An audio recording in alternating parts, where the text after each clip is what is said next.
ಮೆಲ್ಲನೆ ರೋಗಿಣಿಯಲ್ಲಿದ್ದು ಮಮಸರದಲ್ಲದ ಗೋಳಿಸುವೆಯ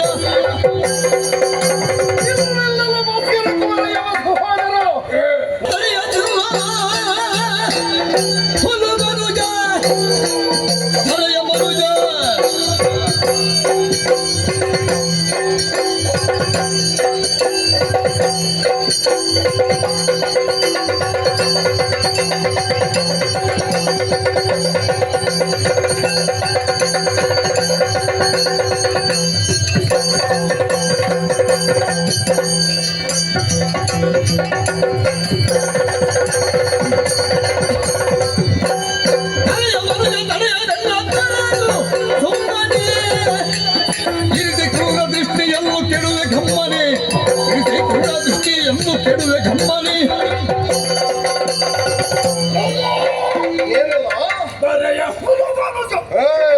ಯಾವ ವರ್ಗಕ್ಕೆ ಸೇರಿದ ನನ್ನನ್ನು ಪ್ರಶ್ನಿಸುವುದಕ್ಕೆ ಇಲ್ಲಿಯವರೆಗೆ ಬಂದೇನೋ ಮೊದಲಲ್ಲಿಯೋ ಒಬ್ಬಾಕೆ ಹೆಣ್ಣನ್ನು ಕೂಡಿಕೊಂಡು ಬಂದೆ. ಅವಳು ನನ್ನ ಮೂರನೇ ಹೆಂಡತಿ ಗೊತ್ತುಂಟ.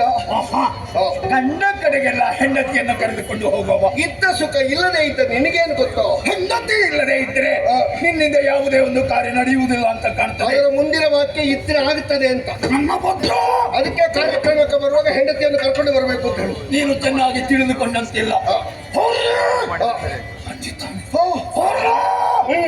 ಈತನಾಗ್ತಾನೆ ಬ್ರಹ್ಮ ಇದ್ದ ಸ್ಥಳವನ್ನು ಬಿಟ್ಟಾರೆ ಎಂದಾದ ದೇವತೆಗಳು ಗಡನೆ ನಡಗುತ್ತಾರೆ.